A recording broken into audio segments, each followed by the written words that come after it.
En el encuentro de hoy vamos a repasar el procedimiento de suma de vectores. Para empezar vamos a recordar entonces que el vector es un ente matemático que nos permite expresar todas las características de algunas magnitudes físicas que tienen asociadas justamente esas características: dirección y sentido. Un vector, por lo tanto, tiene un módulo, que es un número con una unidad, y tiene una dirección, que podemos, por ejemplo, nosotros expresar como un ángulo alfa. Por convención, nosotros decimos que la dirección de un vector tiene un ángulo alfa, entendiendo que alfa es el ángulo que la dirección de dicho vector forma con el eje X en su sentido positivo, medido en sentido antihorario. Es decir, que en los ejes se considera alfa a ese ángulo.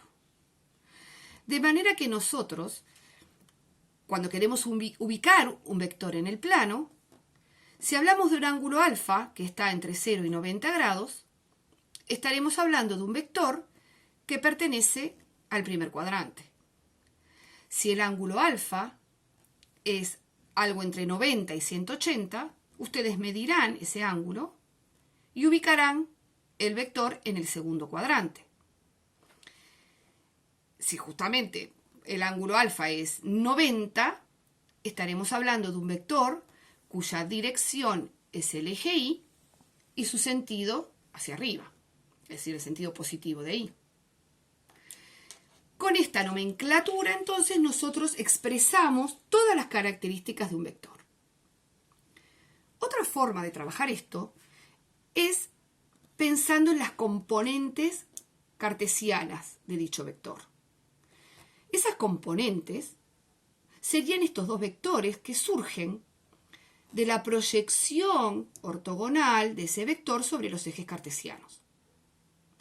Esta componente le vamos a llamar A sub I y esta otra A sub X, ¿no? Asociada a cada eje.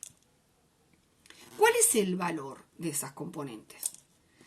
Para hallar el valor de las componentes, vemos en la figura que de la proyección del vector surge un triángulo rectángulo. En un triángulo rectángulo podemos aplicar nuestros conocimientos de trigonometría, entendiendo que la longitud del vector, o sea, el módulo del vector, es la hipotenusa de dicho triángulo, y las componentes, que estoy buscando su valor, serían los catetos. De ahí que las componentes se pueden calcular usando el seno y el coseno de ese ángulo alfa. Una vez que tenemos las componentes, surge la posibilidad de expresar el vector en otra notación, que se llama notación cartesiana, donde nosotros escribimos el valor de la componente X, el valor de la componente Y. Entonces, con esta nomenclatura, yo también puedo ubicar perfectamente el vector A en el plano. Si esta componente X es positiva y la componente Y también lo es, como en el caso del ejemplo, el vector me queda definido en el primer cuadrante. En el caso de un vector cuya componente X fuese negativa y su componente Y positiva, me quedaría en el segundo cuadrante y el ángulo sería mayor a 90. Quiero decir que conocer las componentes me permite ubicar perfectamente el vector en el plano.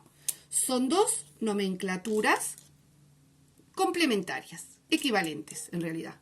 Puedo usar cualquiera de las dos y tener toda la información.